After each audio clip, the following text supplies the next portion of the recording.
નમસ્કાર દર્શક મિત્રો, હોટલાઇન ન્યૂઝમાં આપનું સ્વાગત છે. અમદાવાદના ઇસ્કોન મંદિરમાં રહેતી એક યુવતીને ડ્રગ્સ આપવામાં આવે છે અને ગોંધી રાખવામાં આવી છે. આવા પ્રકારનો એક અરજી આ યુવતીના પિતા કે જેઓ નિવૃત્ત આર્મી મેન છે એના દ્વારા હાઈકોર્ટમાં કરવામાં આવી છે. હોબિયસ સ્કોપ નામે મથાળા હેઠળ કરવામાં આવેલી આ અરજીના અનુસંધાનમાં હાઈકોર્ટે આગામી 9 જાન્યુઆરીના રોજ વધુ સુનાવણી હાથ ધરવા માટેની તારીખ આપી છે. સમગ્ર મામલો કંઈક એવો છે કે યુવતીના પિતાએ એવો આક્ષેપ કર્યો છે કે એમની પુત્રીને ઇસ્કોન મંદિરમાં ડ્રગ્સ આપવામાં આવે છે અને એનું બ્રેઇન વોશ કરી અને એને ત્યાં ગોંધી રાખવામાં આવે છે. પિતાએ પોતાની દીકરીનો કબજો પરત મેળવવા માટેનું પણ કહ્યું છે અને કોર્ટને અરજ ગુજારી છે. પિતા દ્વારા જે આક્ષેપો કરવામાં આવ્યા છે ઇસ્કોન મંદિરના અમુક વ્યક્તિઓની સામે એ નામજોગ આક્ષેપો છે અને એમના દ્વારા સ્પષ્ટપણે એવી પણ માંગણી કરવામાં આવી છે કે આ પ્રકરણની અંદર તપાસ કરવામાં આવે. આ યુવતીને ગોંધી રાખવા પાછળનો હેતુ શું છે અને પોતાની પુત્રીને પરત મેળવવા માટે આ બાપ દ્વારા આજીજી કરવામાં આવી રહી છે. ત્યારે બાપ દીકરીના સંબંધને લજવતા આ કિસ્સામાં કદાચ એના આ દીકરી જે છે એના પિતાનો ઈગો પણ હર્ટ થયો હોય અને એમણે આ પગલું ભર્યું હોય એવું પણ બની શકે છે.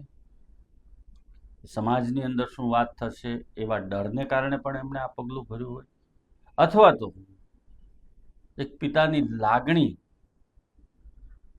એના કારણે પણ એમણે આવું પગલું ભર્યું હોય અને કહ્યું હોય કે મારી દીકરી મને પરત આપો. કાંઈ પણ શક્ય છે. અહીંયા સવાલ એ પણ થાય છે કે પિતા પુત્રીના જે સંબંધો હોય છે, જે લાગણીના સંબંધો હોય છે બાપ દીકરીના, એ કંઈક અલગ જ હોય છે. અને આવા સંજોગોની અંદર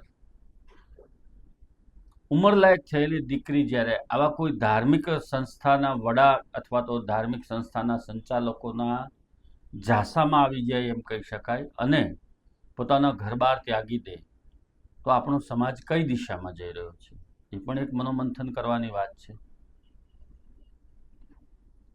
જે દીકરીને ઉછેરી અને મોટી કરી હોય એ જ દીકરી આધ્યાત્મના માર્ગે જવાની વાત કરી અને આ પ્રમાણેના કોઈ ષડયંત્રમાં ફસાઈ ગઈ હોય એવું પણ લાગી રહ્યું છે. પરંતુ બીજી તરફ આ ઘટના બન્યા બાદ એટલે કે પિતાએ હાઈકોર્ટમાં અરજી કર્યા બાદ આ દીકરીએ પોતાનો વિડીયો સોશિયલ મીડિયા ઉપર મૂક્યો છે અને કહ્યું છે કે તે પોતાની મરજીથી ગઈ છે, એને સત્તાવાર રીતે લગ્ન કર્યા છે અને તે ખૂબ સુખી છે અને એ પોતાના પિતા પાસે જવા માંગતી નથી. अपनी मर्जी से शादी की है और मैं बहुत ज्यादा खुश हूँ इस शादी में. 27 को मैं खुद अपनी मर्जी से अपने घर से निकली थी और ये जो मेरे पेरेंट्स कंप्लेन लिखवा रहे हैं, जो भी पुलिस स्टेशन में उन्होंने कंप्लेन लिखवाई है कि मैं कुछ लेकर भागी हूँ, ये सब, तो मैं बाय फ्लाइट आई हूँ. तो आप चाहो तो वहां पे चेकिंग में देख सकते हो कि मैं क्या क्या लेकर गई थी क्या नहीं. वहां पे ऑलरेडी सारा फुटेज वगैरह सब कुछ होगा, रिकॉर्डिंग वगैरह सब मिल जाएगी आपको आराम से. और दूसरी चीज ये है कि वो मतलब मई लास्ट में उन्होंने मुझे बहुत ज्यादा मारा और पीटा था, जो मैं एक हेल्प के कारण मैं अपने फ्रेंड के घर चली गई थी और वहां से भी वो मुझे कैसे भी करके वापस लेकर आ गए थे.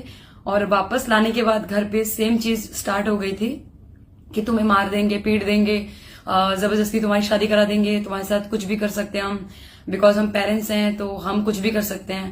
तो ये सब चीजें अगेन स्टार्ट हो गई थी और मतलब मेरी लाइफ खराब हो सकती थी अगर मैं वहां रहती. सो इसीलिए मुझे वहां से निकलना पड़ा. अगर मेरे पेरेंट्स ऐसे झूठे आरोप लगा रहे हैं और सब चीजें कर रहे हैं, वो मुझे परेशान कर रहे हैं, धमकियां दे रही हैं. अभी भी उनके रिकॉर्डिंग्स और आप मैसेजेस देखोगे तो बिल्कुल धमकियां ही उसमें कि तुम वापस आ जाओ वरना तुम्हारे साथ हम ये कर देंगे, तुम नहीं जानती हमारी पहुंच कहां तक है, ये सब चीजें, हम तुम्हें जिंदा जला देंगे, गोली से मार देंगे. मैं किसी को परेशान नहीं कर रही हूँ, बट आई रिक्वेस्टेड सभी से कि मुझे भी परेशान मत करो, मैं अच्छे से लाइफ जो अब जी रही हूँ प्लीज मुझे जीने दो, क्योंकि इससे पहले तो मेरी लाइफ पूरी नर्क जैसी कर रखी थी मेरे पेरेंट्स ने। આવું નિવેદન કરવા પાછળનું કારણ શું હોઈ શકે? એક તો અતિશય સુખી હોય, ત્યાં એનું બધું જ વ્યવસ્થા સચવાતી હોય અને તમામ પ્રકારના સુખ એને ત્યાં મળતા હોય સાસરીમાં, એવું પણ બની શકે. અથવા તો આ દીકરીને કોઈ પણ પ્રકારે ધાક ધમકી આપી અને આ પ્રકારનો વિડીયો બનાવવામાં આવ્યો હોય, એ પણ બની શકે. અત્યારના તબક્કે આમાં શું સત્ય હકીકત છે એ કહેવું મુશ્કેલ છે, પરંતુ આવનારા દિવસોની અંદર જ્યારે હાઈકોર્ટ દ્વારા આ સમગ્ર ઘટનાક્રમનું સંજ્ઞાન લેવામાં આવશે ત્યારે ચોક્કસપણે સાચી વિગતો જાહેર થશે કે આમાં ખરેખર શું છે, કે દીકરી પોતાની મરજીથી ગઈ છે અથવા તો એને ગોંધી રાખવામાં આવી છે. એના પિતાના આક્ષેપ પ્રમાણે એનું બ્રેઇન વોશ કરી અને ત્યાં એને ડ્રગ્સ આપવામાં આવે છે, ગાંજો આપવામાં આવે છે, એવો એમનો ગંભીર આક્ષેપ છે. તો પિતા પુત્રીના આ કિસ્સાની અંદર એક વાત ચોક્કસ છે કે પ્રત્યેક વ્યક્તિએ, સમાજના પ્રત્યેક વ્યક્તિએ પોતાની પુત્રી ક્યાં જાય છે, કોને મળે છે, કયા મંદિરમાં જાય છે, કોની સાથે બેસે ઉઠે છે, એના ગ્રુપમાં કોણ કોણ છે, એ તમામ બાબતનો ખ્યાલ રાખવો પડશે. નહીં તો આવા પ્રકારની ઘટના બનતા વાર નહીં લાગે. ઇસ્કોન જેવી સંસ્થાના સંચાલકોની સામે આક્ષેપ કરવામાં આવે અને આવા પ્રકારે જો એના પિતાને અરજી કરવામાં આવે તો આપ સમજી શકો છો કે આ કેટલી ગંભીર બાબત છે. અને આ દીકરીએ જે ખુલાસો કર્યો છે એ હવે અમે આપને બતાવીએ છીએ. દર્શક મિત્રો, હોટલાઇન ન્યૂઝ ચેનલ આ દીકરીના જે આ વિડીયો ક્લિપ છે એનું કોઈ પણ પ્રકારે સમર્થન કરતું નથી અને અમે એમના કોઈ પણ નિવેદન સાથે સહમત પણ નથી.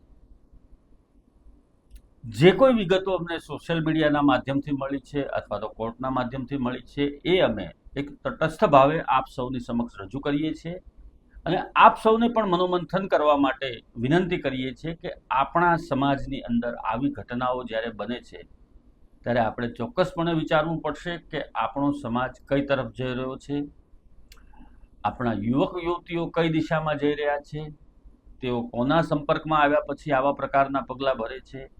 આ તમામ બાબતોનું મનોમંથન આપણે એક વખત કરવું પડશે.